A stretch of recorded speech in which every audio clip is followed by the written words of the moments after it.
All right, very exciting times. We are in the first part of my full review of the warbands and the decks inside the Deathgorge box. Obviously, I'm also going to review the two universal rival decks in there, but I'm gonna start with the one I am the most excited for, and that's the Thricefold Discord, the new Slaanesh Elite Warband. And we have the fighter cards here in their full glory. First up we have Vexmore. He is a level 1 wizard. He's the leader and he has the Slaanesh keyword just like every other fighter in this warband.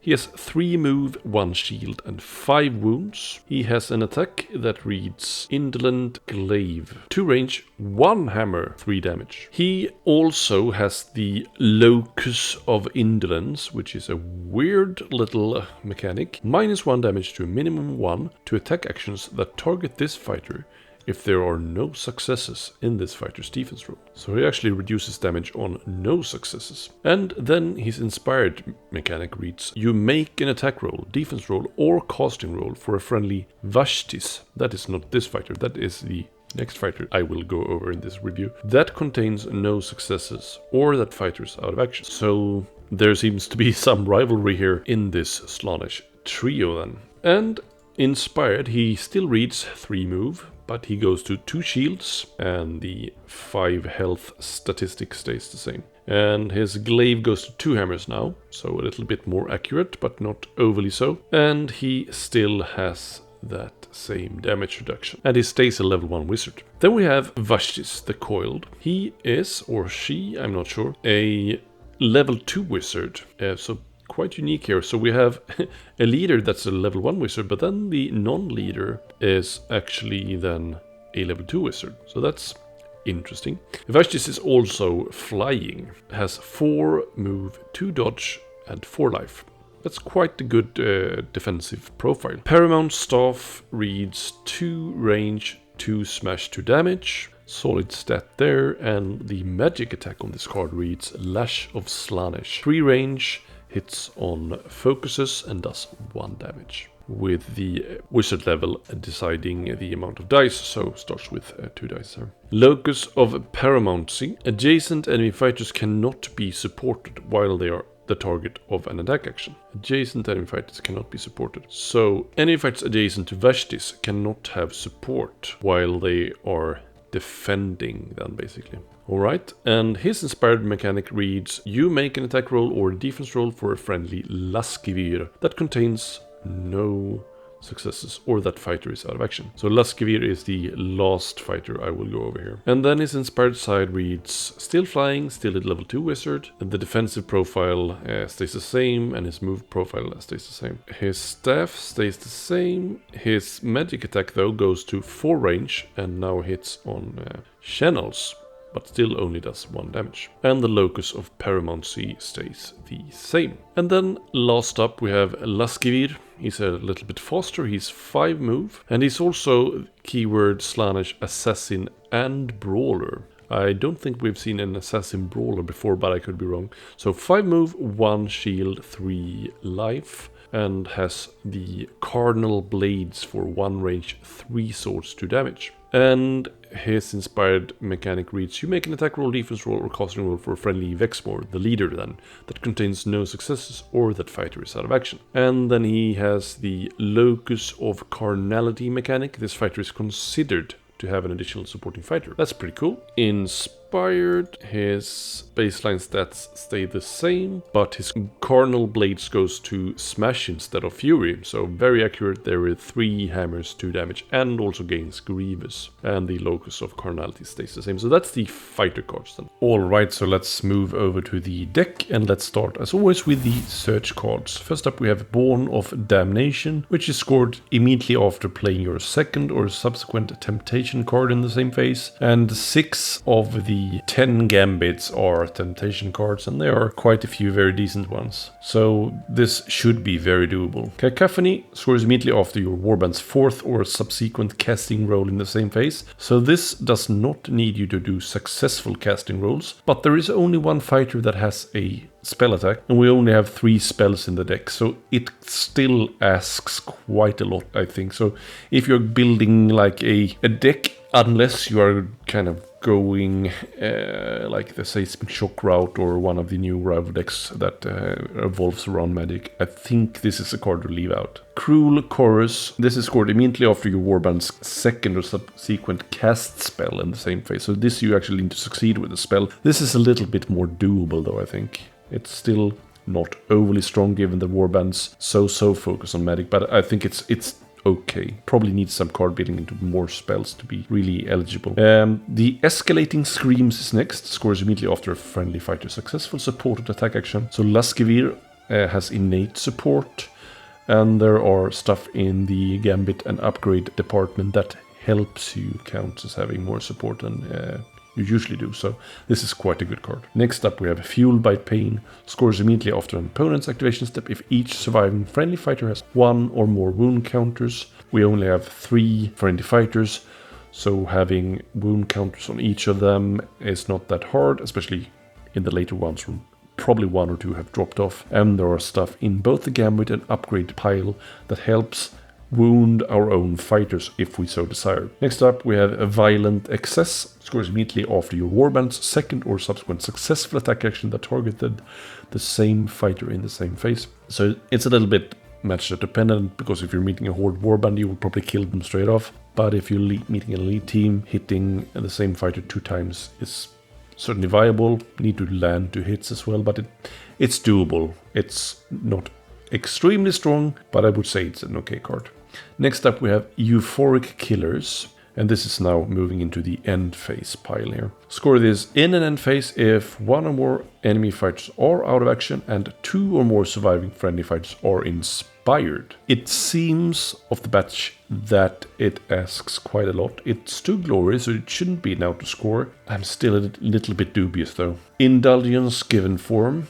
Score this in an end phase if 1 or more surviving inspired friendly fighters each have 1 or more upgrades and are each on an objective token. This seems fairly doable. We only have 3 fighters, 1 of them being inspired and having an upgrade should be very doable. We won't spread our upgrades out on 7, 8, 9 fighters. We only have 3, so this seems fairly doable. It's just 1 glory, but it's pretty doable.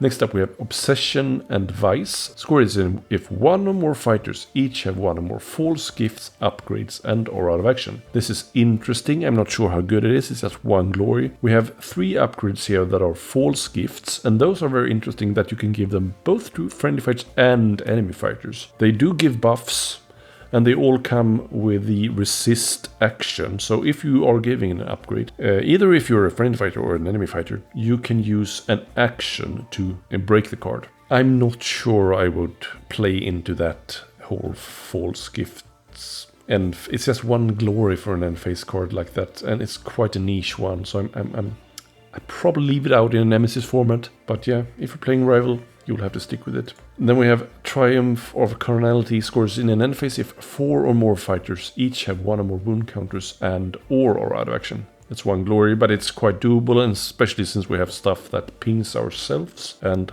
potentially the enemies as well. It's quite doable. Then we have Triumph of Indolency. Hybrid scores in an end phase if 4 or more surviving fighters do not have move or charge tokens. That asks a lot. Or each surviving friendly fighter is adjacent to 1 or more enemy fighters and does not have any move or charge tokens. There is some push stuff, and there is, I think, a temptation card that potentially removes moves and or charges. But it's still quite tricky to pull off, which it should be for 2 glory. Maybe it's too hard though. Triumph of Paramountcy scores in an end phase if a leader is the only surviving fighter in 1 or more warbands. So it could be you only having the leader, or the enemy only having a leader left. You only having the leader left is probably the best bet, because you have 3 fighters and the leader is the most survivable with 5 wounds with 2 shields inspired, is he? So it supports a playstyle where you are very offensive with the other 2 and kind of hang back and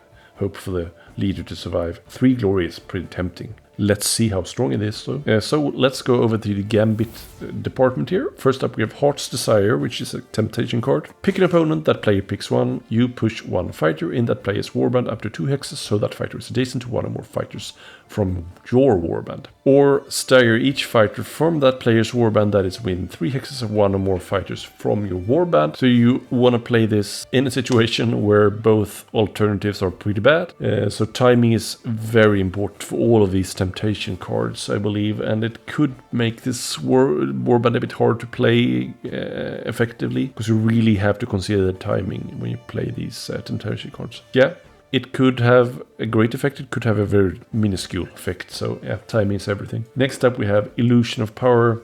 It's also a temptation card. It also gives the opponent the ability to pick. Each player starting with that player can give one upgrade from their hand to one fighter without spending any glory points, or that player discards 2 power cards or 1 power card if they only have one in their hand. So if that player does not have an upgrade, they have to pick the second option because they can't fulfill the first one, but you probably don't have any way of knowing if they do or don't, so it's very situational. Irresistible Feast is another temptation card. Play this only if one or more enemy fighters are adjacent to one or more friendly fighters, and still the opponent can pick. First option is that player deals 1 damage to each fighter adjacent to one or more fighters, which could harm you if you don't time it right, or you deal 1 damage to a fighter in that player's warband. Yeah, so same there, you have to time it right to have full effect on it. Sublime Harmonies means in the next activation, and this is not a temptation card, in the next activation each friendly fighter supports each friendly fighter within 3 hexes. So that helps score us. Escalating Screams. Yeah, it's fine. Next up we have Vision of Wealth. Pick an opponent with 1 or more unspent glory points. That player picks one.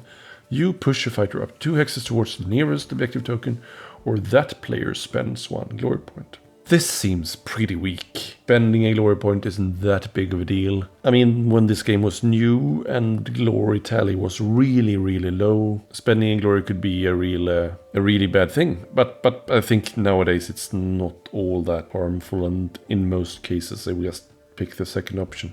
So quite a weak card in my opinion. Next up we have Well-Earned Rest. It's a temptation card as well, and it gives the opponent the ability to either you give a fighter in that player's warband that has no tokens 1 charge token, or you can remove up to 2 move and stagger tokens from surviving fighters. But you can't remove charge tokens, so just keep that in mind, but it could help score you Triumph of Indolency. Then we have Words of Praise. Pick a fighter in one opponent's warband. That fighter's players pick one. You push that fighter up to 2 hexes towards a fighter in your warband, or that player cannot activate that fighter, and it persists until the end of the round. Yeah, that's a really strong card. The push could be really harmful, and not activating that fighter, especially if they only have one, is really harmful as well. So I think that is a really good temptation card. Then we have the spells, and they all hit on one channel. So let's just get that out of the way. First up, it's Acquiescence. If cast, choose an enemy fighter within 4 hexes of the caster. Stagger the chosen fighter. That's a boring card, but it's fine, I guess. Pavan of Slanesh is next. If cast, choose an enemy fighter within 3 hexes of the caster. The chosen fighter's player picks one. Deal 1 damage to the chosen fighter, or you push the chosen fighter 1 hex. That's really strong. That's really strong. Push or damage. That's 2 bad choices. Soul Slice Shard. If cast, deal 1 damage to an enemy fighter that's furthest from the caster. Yeah, just time it right and it will have a great effect. Yeah, so I'm pretty impressed with the spells, and so the ploys. It's big brain warband so far. Upgrades, let's see. Ecstatic Scorch. Reaction after this fight's attack action, other than a siding attack action. Deal 1 damage to this fighter, then push this fighter 1 hex. Yep, it helps score us that Triumph of Carnality, where we need 4 fighters or more to have wound counters or be out of action. Only do it when you really need to, I guess. Helm of Insight is next, and that's one of the false gifts that you could give to an enemy fighter as well, or a friendly fighter. And that changes that fighter's defense characteristic to 2 shields and cannot be modified further. This fighter can not have line of sight to fighters that are 2 or more hexes away, so pretty harmful for like Thornlix, Profiteers, or Fast Riders, or what have you, or Storm of Celestus. And yeah, as with all the false gifts, the fighter having the upgrade can do the resist action to break the card. And yeah, it can help score us that Obsession and Vice. Yeah, but I mean, playing into that seems pretty weak for 1 glory. Then we have Invincible Armor, which is also a false gift. Gives the fighter +1 wound and -2 move. So that is interesting because it could potentially take an enemy fighter to large fighter status, which could then break some of their other cards that are not applicable to large fighters. But it also gives you 2 glory for the kill. So that's pretty interesting. Next up we have Perfect Blade, which is also a false gift. And it's 1 range, 3 smash, 3 damage. Very accurate and high damage profile. You can give this to an enemy fighter. This fighter is not considered to have any other upgrades or attack actions other than this attack action. So this could just straight up kill an enemy fighter, relying on a +1 wound card to keep them alive. They will basically not have that upgrade, if I'm reading it correctly, which I think I am. So yeah, that seems pretty darn good, right? Next up we have Sadistic Epitome, +1 damage to this fighter's attack action that target in any fighter with 1 or more wound counters. Yeah, that's just a good card. Good aggro card. Song of Corruption is enemy fighters within 2 hexes of this fighter supports this fighter's attack actions, other than deciding attack actions, if they are not the target of that attack action. That's pretty darn strong, and it helps score us Escalating Screams. Next up we have Unnatural Swiftness, which means +1 move and +1 dice to this fighter's range 1 and 2, but it does not work when we have move and or charge tokens. So that's too bad. And yeah, well, if you are already within reach with one of your fighters, I wouldn't mind it. And we have stuff to remove move tokens, although not all that much. So yeah, I'm a little bit dubious. Whip of Subversion is an attack action, 3 range, 3 fury, 1 damage, not all that strong. In the drawback step of this attack action, instead of driving the target back, push the target up to 1 hex. So that's very similar to, or it's basically the same as Hadsu's Bow of Desire for the Dread Pageant Warband, which could be a nice effect, right? But it's not game breaking. Then we have 2 fighter restricted cards. Gourmand of Pain is a spell reaction. Use this after an attack action if this fighter was the target. If cast, deal 1 damage to 1 fighter within 1 hex of this fighter. So it does not necessarily need to damage the attacker then. So quite useful. It's cast on 1 focus. It's okay, I guess, but very situational. Icon of Excess is another spell action, not a reaction. It's a spell action. Deal 1 damage to this fighter. If cast, each surviving friendly fighter can make 1 move action or 1 attack action. And that could potentially be pretty strong, right? But we have to deal 1 damage. It's situationally very good. I'm not sure how much mileage we would get out of the card though. Alright, that's it. They seem pretty good, but they also seem pretty technical, so you might struggle with them at first, but I think it could be a really rewarding warband to delve further into and really learn the nooks and crannies of. So I'm excited to try them out. So until next time, take care, bye. This is Mats again, chiming in to thank you for watching the video. Please don't forget to subscribe, like and comment, and to not miss out on future content, ring the bell as well. And if you really liked this video, feel free to click the thanks button just below this video. And if you want to support me even further, you can now become a channel member and claim the title of Critical Focus fan. Until next time, take care, bye.